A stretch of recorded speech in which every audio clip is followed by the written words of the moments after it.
Ayun. So, of course, this is our sink. Okay?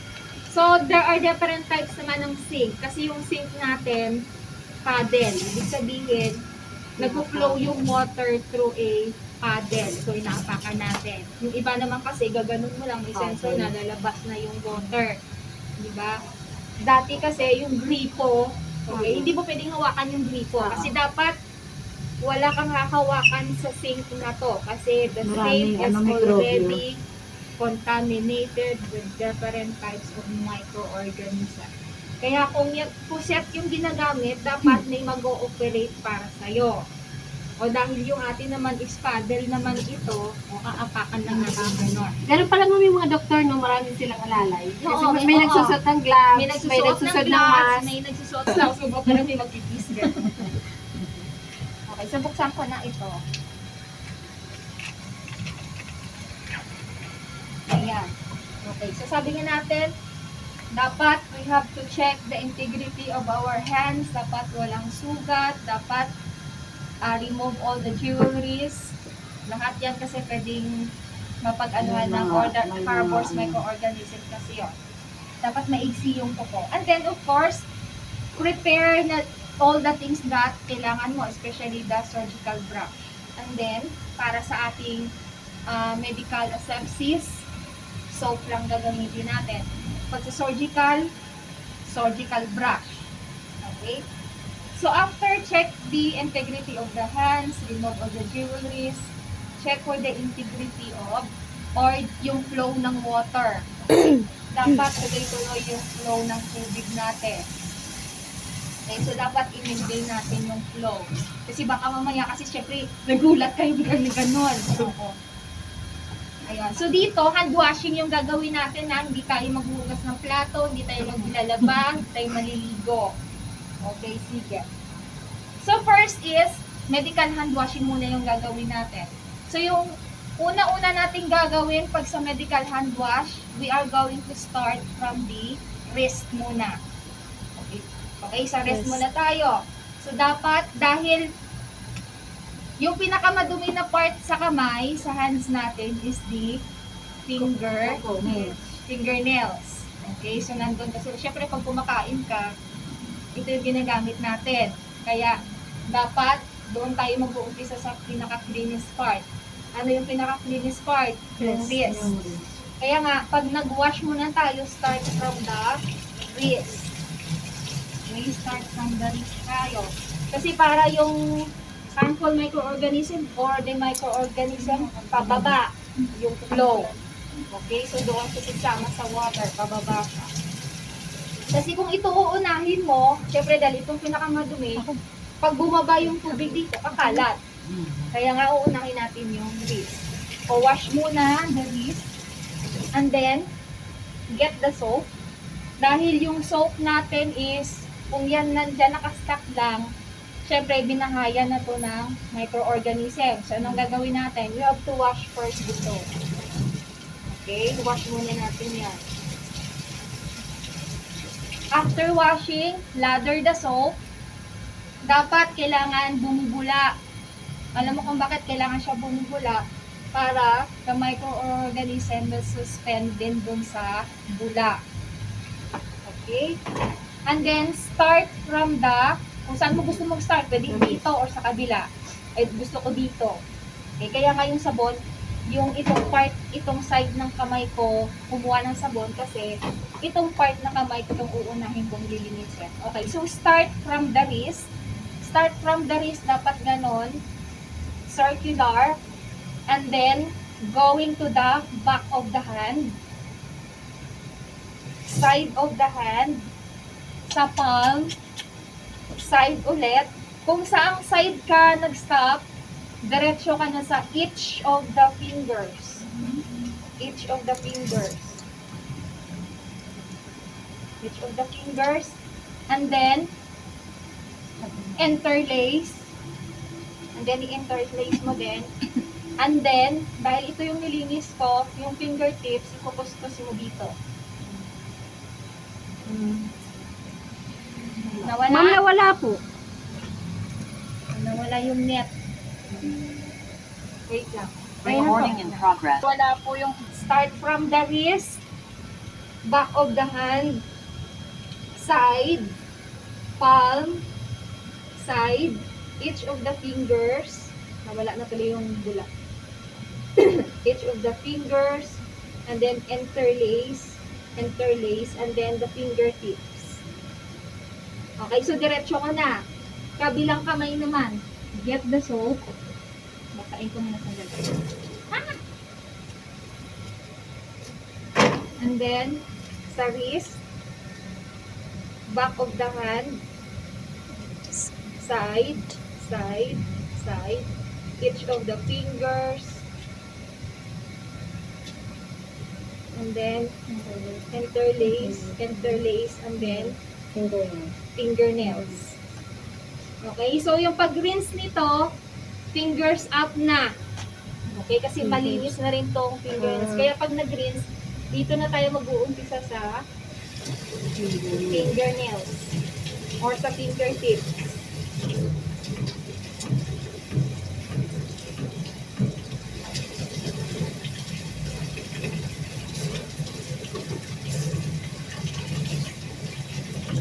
Ayan, so dapat medyo malayo ka lang ng konti kasi mababasa ka.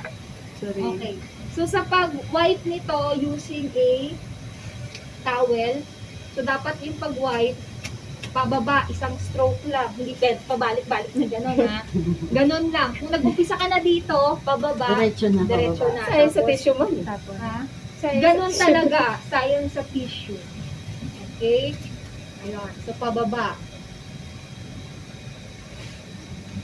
O, tapos after nito, magwa-wash ka pa rin ulit. Okay, so that is medical hand washing. Start from the wrist ito. Okay? Pag nag-surgical hand washing naman tayo, kasi pag nag-surgical, umpisa naman tayo ng from the below sa elbow. Sa elbow. Oo. Kaya ang gagawin natin, mag-medical hand washing pa rin tayo na start from the elbow. Okay? So kanina, medical hand washing yun. Simula sa wrist dito. lang. Sa wrist lang yun. Pag surgical. Pero pag sa surgical, Sa mag-medical ka pa rin, start dito. Okay. Sa Ah. elbow. Okay? Okay. So, ang gagawin natin, wash muna from the elbow. Ay, nag-record sa Ha? Ayun. So, get the soap ulit. Wash the soap. And then, lather the soap. Start from the elbow. Bawal din yung pabalik-balik. Kung nag-start ka na dito, pababa ka na. O, dahil bumaba ka na, hindi ka na bumalik dito. Okay, diretso na yun. Hindi ka maglibag. Back of the hand ulit. Side, side. Ay, palm, side. Each of the fingers. Same pa rin, ma'am. Same lang, kaso na nag-umpisa ka lang sa Ah. elbow. Elbow ka na. O, yun. So then, interlace, Okay. and then fingertips. Same ulit sa kabila. Elbow. Start ulit from the elbow. Pababa na. Back of the hand, side, palm, side, each of the fingers. Ayan, interlace, and then fingertips. Okay, and then rinse. Start na sa fingertips. Dapat nakataas pa rin ito. And then, do not touch the sink. Okay, so dito, hindi na ako mag-wipe ng kamay. May bula pa. Kaya mo na. Ayun. So dito, before the surgical hand washing, get the soap muna. Okay, hanapin mo yung orange stick o yung orange stick natin kahit puti ang tsura nito. Hoy, wag ka tumalon. Okay, baka muna, sandali. Ayan. So get the orange stick. Oo, kahit puti ito. So dito, ang gagamitin natin, ginagamit ito to Sa kuko. remove a Dumi ng kuko. dirt sa kuko. So when you are removing the dirt, dapat sa running water siya gagawin. Para yung dirt is diretso sa sink. Okay? So, in a running water dapat. So, same with the other side. Yan na, para na rin ako naligo. Ay, naglaba.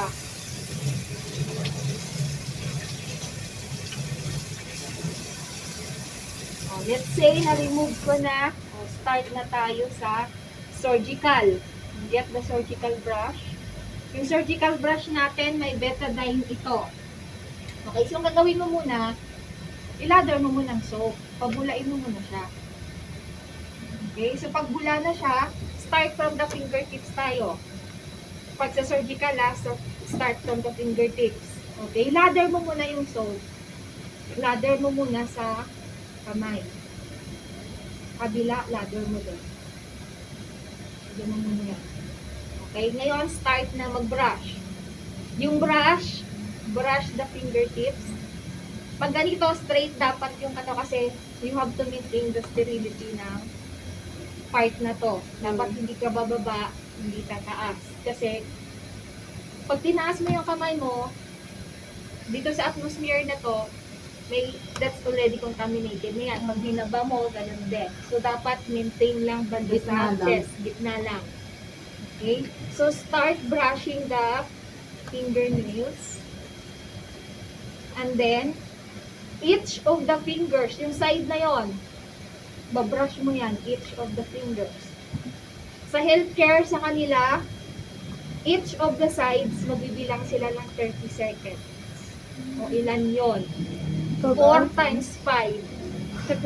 O, matagal. O, sa atin hindi. O, ganun lang. Basta, each of the fingers. Pero syempre, kung kasama ko doon sa invasive, baka mamaya ganun din. Oo. Okay, basta each of the fingers, brush, each of the sides, Sarap yun, napantanggal tayo. each of the sides, you have to brush it. Pampaputi yan yun. Ha? Pampaputi. Hindi, pang lalambot yata yung ano mo dito, yung skin. And then, brush the palm, the sides, the back, the sides, and then, pababa ka na sa wrist, paikot. Papuntang elbow. Ayan, paikot, pababa. Okay, get the soap sa kabila naman, same. Brush. The fingernails. Parang nakakangawit. Oo, and then each of the fingertips, each of the finger sides. Brush mo yan. Okay. Bila ko na din. Okay, the palm, the side, the back, and then the side ulit, and then sa wrist. Pababa na siya, paikot. And then, drop the soap. And then, rinse na natin.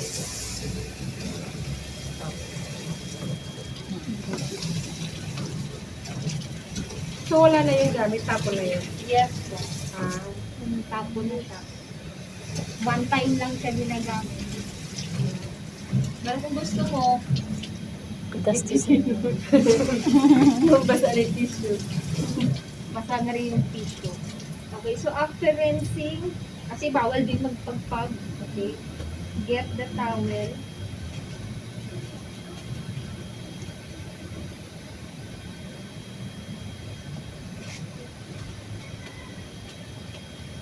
Basa na yung tissue.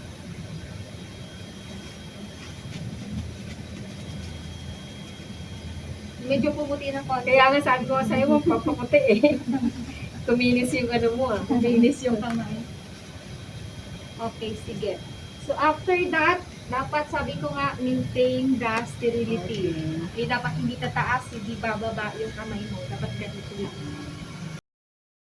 Dapat maintain. Mapatagal na ng plastic.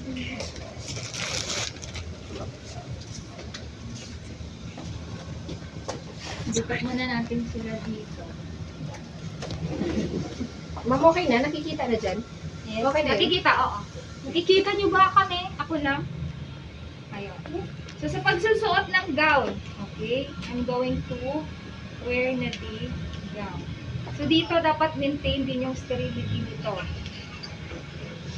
Okay, so yung pagsusuot nito, hanapin nyo yung opening. Yung opening kasi ng gown natin sa likod. Okay, hindi sa harap. Oo, sa likod yung opening. Okay, so slide your arm doon sa sleeve. Dapat hindi ka ganun tataas yung kamay ha. Dapat sa side lang sa side. Ay, side lang Okay, pala. and then ask for the assistance. Para Assistant, mabasa pwedeng dito. patali ng aking gown. Lorraine. Ni Ma'am Lorraine. Ayan, so yung hahawakan lang ni Ma'am Lorraine dito, dapat hindi rin siya didikit dito sa gown ko. Dapat Yung tali lang. Yung tali lang, ma'am. O yung duro ng tali. Oo. Ayan, sa gilid yun. Ayan o, sa Ito gilid. isa pa. Ayan.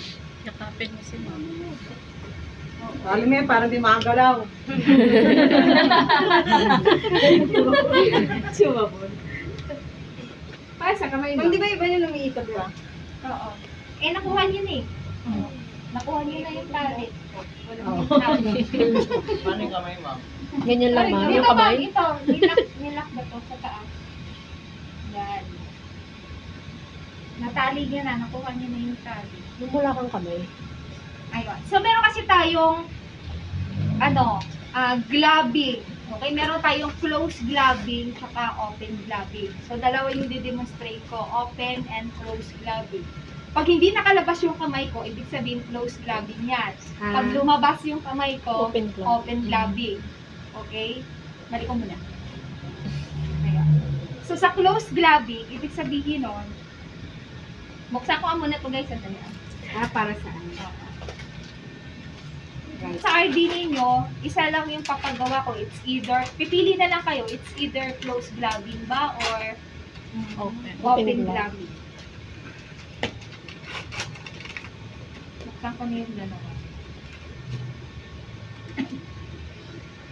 Sa open na lang ako. Meron yun, parang walang kamay. Putol. Putol. Si Putol. Ayan na si Putol. Depende kung saan mo kung saan mo gusto. Okay, so tignan natin kung sa close gloving ka ba or sa open gloving. Okay, so sa close gloving kasi, pwede kang maghawak dyan. Ayan. So dahil sterile ito,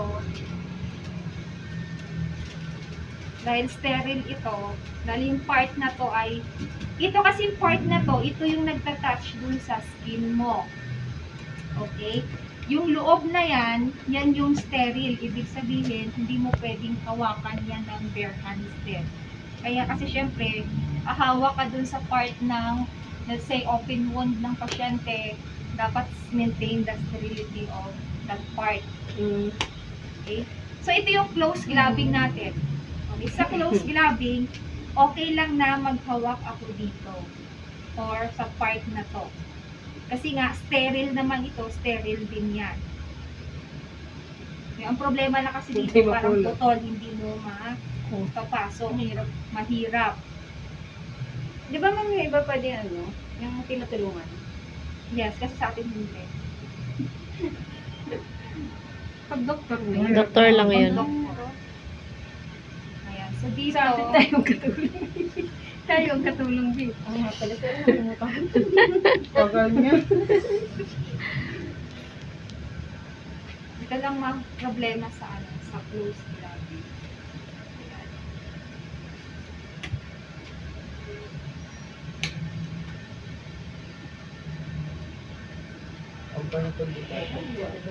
Ayan. Pero okay lang to kasi sterile. Ayan. So, pwede ko nang hawakan to kasi sterile naman to. Ayun. So, dito, pag hawak din, dahil sterile ito, sterile dito, okay lang sa hawakan yan. Kasi ipasok. Ilabas mo na agad yung kamay. Mas maganda kung medyo, yung gloves mo medyo maluwag ng konti. Tapos, pwede mo na siyang ibaba. And then, lock. Or ayusin mo na lang yung glove. 7.5. 7 na ito. Sakto lang. Ito lang to sa kamay ko. So, ayusin mo na lang siya. So, okay lang naman itong hawakan kasi pareho naman sila sterile. Okay?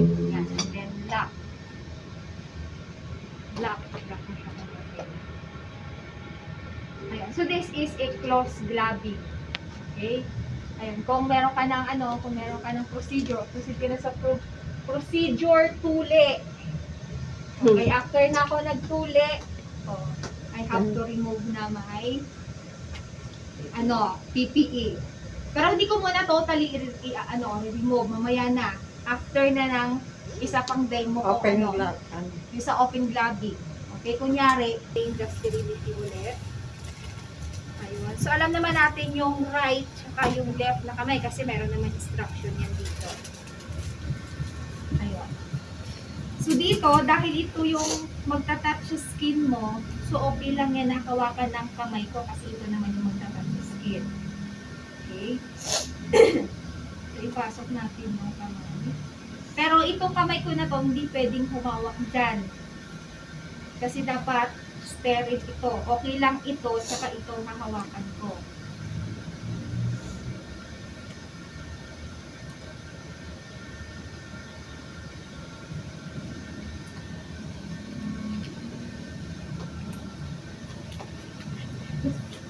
Ngayon. So, mamaya ko na siya ayusin. O, dahil sterile ito, doon lang din ako sa sterile na hawak. Ito lang, sa loob lang nito. Nag-relapse. Oo, nag-relapse.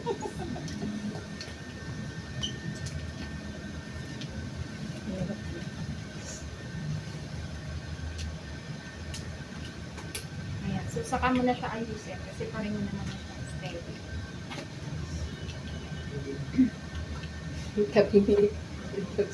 Sabi Nina. Gusto ko yung close glabbing. Ano napunta eh? Saan na napunta? O, diba? Mali. Ang dalamin kasi mo. Kulang na yung kamay mo. Pasok. Wrong hole. Close or open? Close. Open. Close Open. Wala, ma'am. Wala. Both.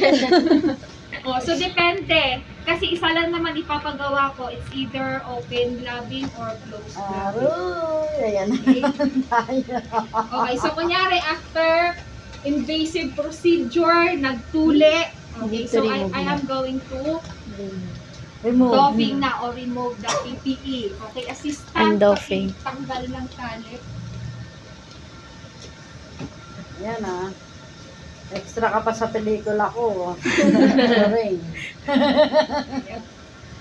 So dahil syempre hindi tayo pwedeng maghawak sa loob ng PPE. Dapat sa labas kasi ito na yung contaminated, di ba?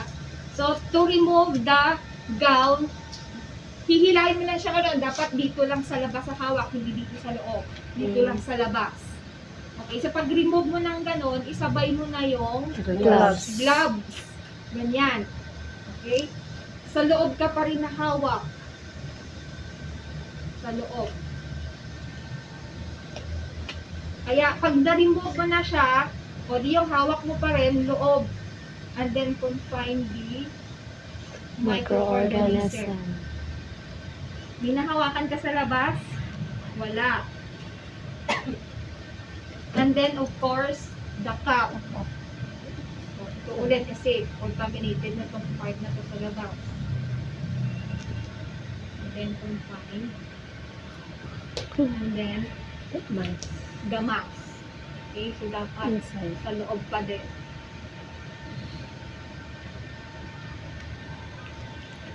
Ayan. And then probably waist. Tapos, perform hand sanitation or hand washing kung gusto mo ulit mag-hand washing. Okay, so ganun ulit. Yan. Okay, so any question?